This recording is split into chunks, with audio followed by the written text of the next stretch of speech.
In Ireland, the Halloween spirit met an unexpected chill this year.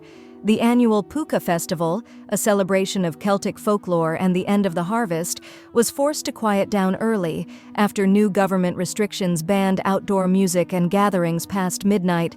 Officials say the rule aims to reduce noise and ensure public safety, but locals see it differently. Many call it an unnecessary blow to tradition and tourism.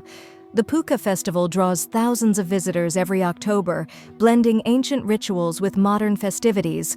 This year, the lights dimmed sooner, but the spirit of Halloween refused to fade.